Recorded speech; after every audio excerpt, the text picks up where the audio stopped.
Welcome.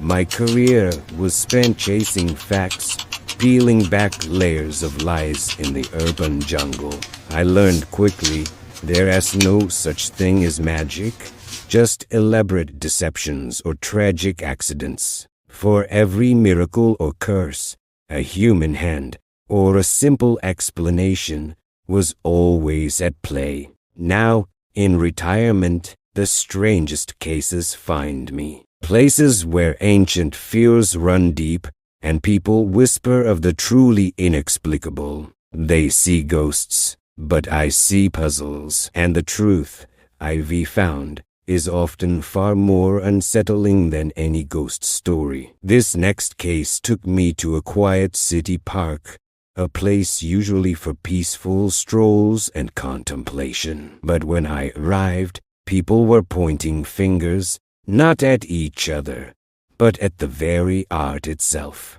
They were talking about living statues. I was talking about a very intricate, very dangerous game. The call came from a frantic civic official, almost incoherent with alarm, his voice sounding like he'd seen a ghost, or perhaps several of them. "Detective," he stammered, barely coherent over the phone. "It's unbelievable. The statues in the park, they ray moving, and people are getting hurt, seriously hurt, some even fatally. We think they ray coming to life. It's a nightmare." The park in question was a historic landmark, a beloved green space in the heart of a bustling, nameless city. For generations, it had been a cherished oasis, a place for quiet contemplation, leisurely strolls, and Sunday picnics. It was renowned for its collection of antique bronze and marble statues, a municipal treasure scattered gracefully along winding paths and manicured lawns. These weren't abstract, modern pieces. They were classical figures, stoic Roman emperors, graceful Greek muses, valiant warriors frozen mid-stride, and serene nymphs, all seemingly immutable, fixed in their eternal poses. For hundreds of years, they'd simply been beautiful, inanimate art, objects of quiet admiration. But now, they were the source of a chilling urban legend that was gripping the entire city. Reports had started circulating weeks ago, initially dismissed as urban folklore or overactive imaginations. Park maintenance workers, the ones who spent their pre-dawn hours raking leaves and trimming hedges, were the first to whisper. Then came the early morning joggers, then late-night couples seeking a quiet moment, all claiming the same thing. The statues were subtly changing positions overnight. A warrior's arm might be angled slightly differently from how it was yesterday. A muse might appear to have shifted her head, her gaze now directed towards a different tree. A marble cherub might be kneeling where it was standing, initially dismissed as fatigue, tricks of the light, or perhaps minor ground shifts. The claims quickly escalated. Witnesses swore they'd seen brief, jerky, almost imperceptible movements in their peripheral vision, glimpsing a statue subtly turn its head, reposition a limb, or even take a tiny, shuffling step, only to freeze instantly back into an unmoving pose when directly observed. It was classic weeping angel territory, a real-life horror trope playing out in a very public, usually very mundane, park. The sense of being watched, of something unseen moving when your back was turned, was becoming a terrifying shared experience. Then came the true horror, shattering any lingering skepticism. A series of bizarre, fatal accidents began to occur within the park, always after reports of statue movement. First, a jogger, known for his early morning runs, tripped on an unseen obstacle in the twilight hours, plummeting headfirst into a deep, rocky ravine. His jogging partner, traumatized, swore a large marble figurehead abruptly stepped out in front of him, blocking his path, only to return to its original spot seconds later. Days later, a homeless man seeking shelter near a cluster of ancient bronze figures was found crushed by a fallen tree branch. Some terrified witnesses whispered that the branch had been guided by a statue's outstretched arm, pointing ominously moments before it snapped. The incidents were too coincidental, too specific to the active statue locations. Panic gripped the city. People stopped visiting the park altogether, abandoning its walking paths and quiet benches. Whispers turned to outright screams and frantic news reports.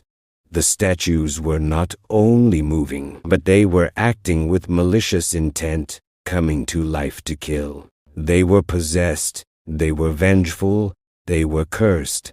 I walked into that park, and the silence was unnerving, the kind that comes from palpable, widespread fear, not from natural tranquility. No joggers, no picnickers, no children playing, just a few wary police officers and park rangers, their faces pale, their eyes constantly flicking towards the immobile figures. I listened patiently to the wild, terrified accounts, the desperate pleas for an explanation beyond the supernatural. I looked at the statues. They were undeniably solid, heavy, immovable by ordinary means. But my mind wasn't looking for spirits or poltergeists. I was looking for strings, for mechanisms, for the human element in what everyone else called magic. My entire career had taught me that the impossible usually had a very rational, often very sinister, explanation. My initial investigation focused on the alleged movements. I had a team set up multiple high-resolution time-lapse cameras, specialized motion sensors, and even ground vibration detectors around several of the most frequently reported active statues. We monitored them day and night for several days. Nothing. They sat perfectly still, solid stone and bronze, precisely where they were supposed to be, not even a millimeter of shift. This complete lack of continuous, verifiable movement contradicted the panicked witness reports, but it also deepened the mystery. If they weren't moving continuously, what was causing those fleeting glimpses, those terrifying perceptions? The psychological element was strong here. Then I started looking closer at the accidents, the jogger's fall, the fallen tree branch. These weren't random, natural occurrences, not with the precision and timing involved. Someone was influencing these events.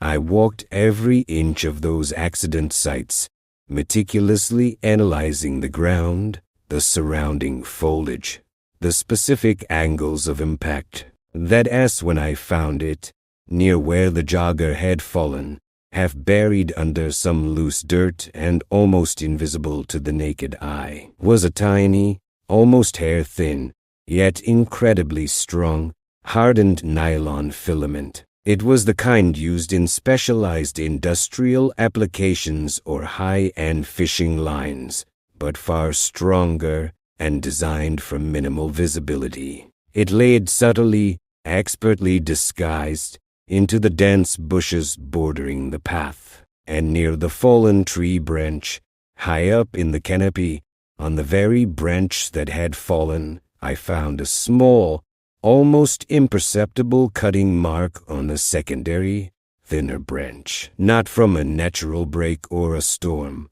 but a clean, sharp, artificial cut. This told me someone was active up there, and not with a chainsaw. I also scrutinized the park's night security protocols.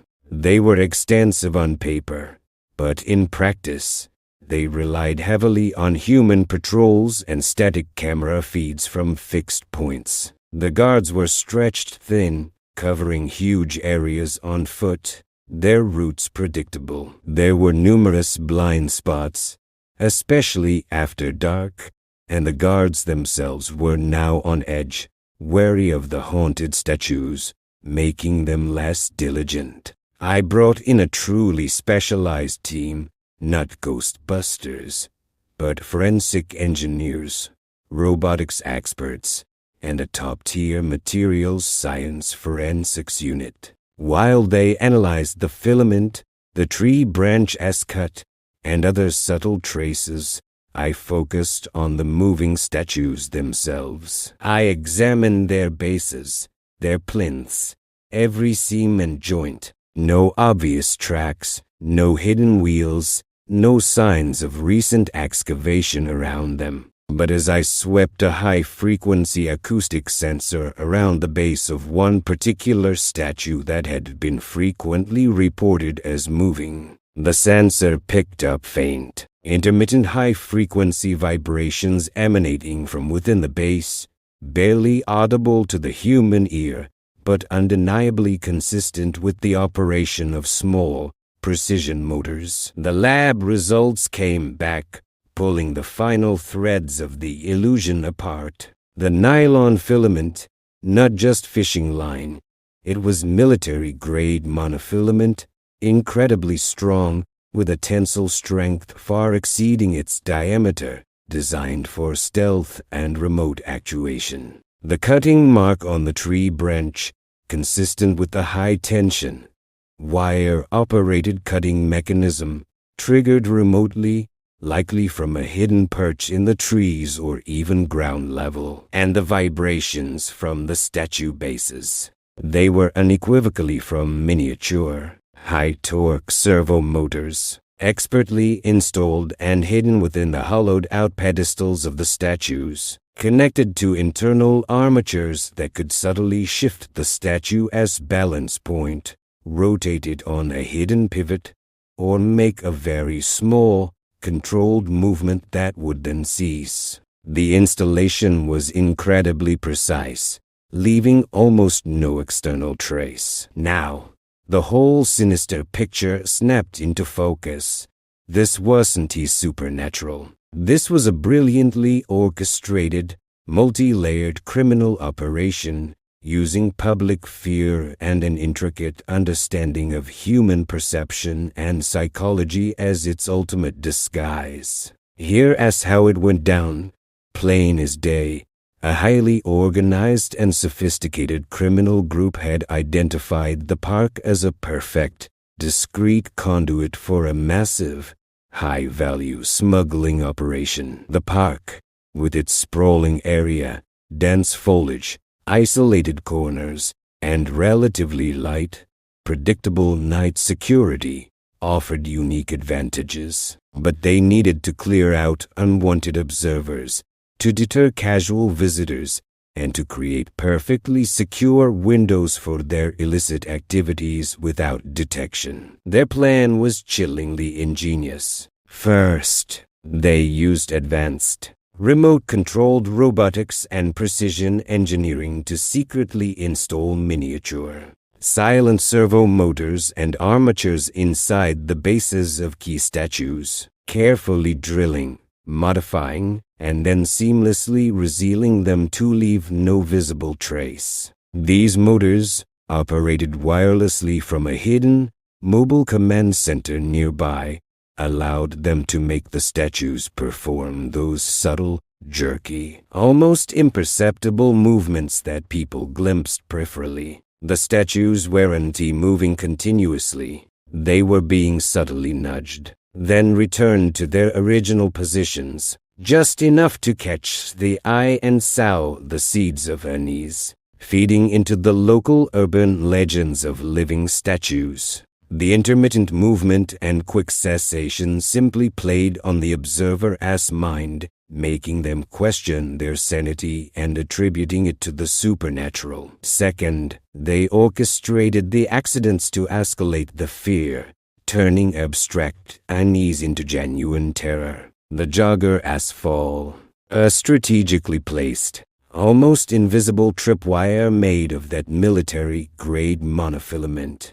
stretched across the path, was triggered remotely as he approached a specific point, sending him tumbling into the ravine. The fallen tree branch, that was a pre-cut branch, weakened and held in place by a similar tension monofilament line, which was then remotely severed by a small, hidden cutting device at the precise moment the homeless man was underneath, making it look like a tragic, inexplicable accident, or even a deliberate, malevolent act by a living statue. These incidents, perfectly timed and executed, combined with the moving statues, were designed to sow widespread, paralyzing panic, driving innocent citizens completely out of the park and effectively creating a perfect, empty zone for their illicit operations.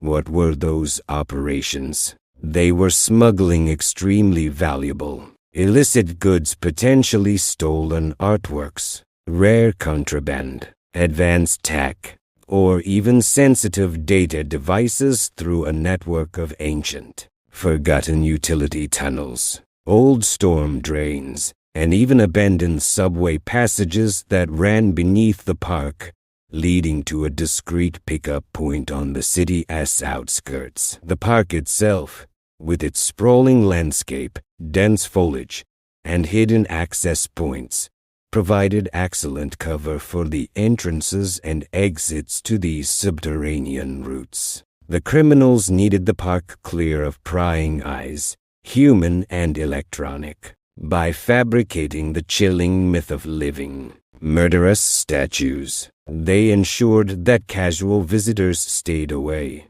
and even trained police patrols became more wary and less thorough, their focus diverted by the perceived paranormal threat. The moving statues and accidents served as the ultimate psychological barrier, turning a vibrant public space into their private, fear-controlled corridor for high-stakes, undetected illicit trade. No supernatural phenomenon, just a highly sophisticated, utterly cynical criminal enterprise that turned classical art into instruments of terror and ancient legends into a very modern, incredibly lucrative cover. The real monsters wore no masks, but wielded precision tools and a cold understanding of human fear. So, there you have it, the case of the living statues and the terror they supposedly inflicted. No ancient curses brought to life, no stone figures rising to wreak havoc on the innocent.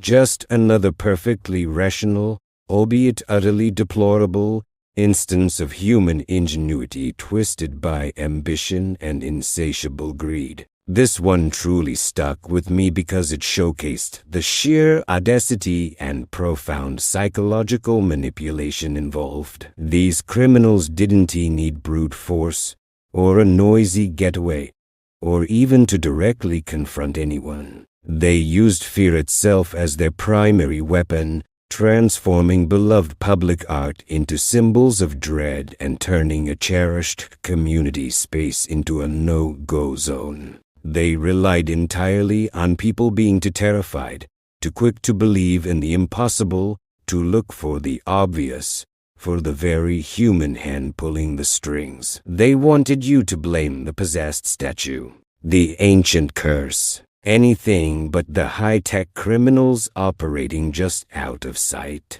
exploiting a perfectly natural human tendency to seek supernatural explanations for the unexplained. It is a chilling thought, isn't it, that the most dangerous monsters aren't the ones we read about in dusty tomes or see in horror films. They raid the ones who look just like you and me, walking among us, planning, manipulating, and using our deepest fears and our most ingrained beliefs against us. They don't need ectoplasm or ancient rituals. They just need a keen eye for human psychology, some advanced technology, and an audience perfectly willing to be scared into submission, to suspend their disbelief and rational thought. For me, this case reinforced, once again, The idea that human malevolence, when combined with intelligence and a cynical understanding of human nature, can create deceptions far more elaborate and terrifying than any supernatural phenomenon.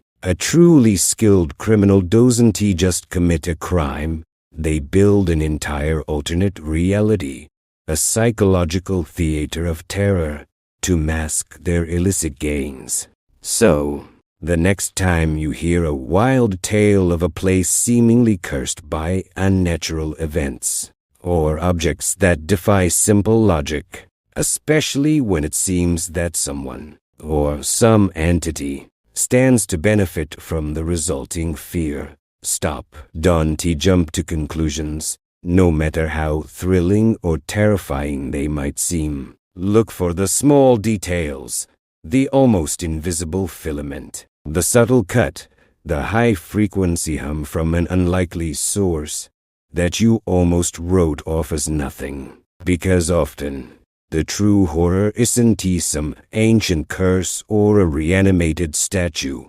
It has the cold, calculated intent of another human being. And that, in my book, is far more terrifying. Until next time, stay curious, but always stay vigilant, and maybe give those statues a wide berth, just in case. Old habits die hard.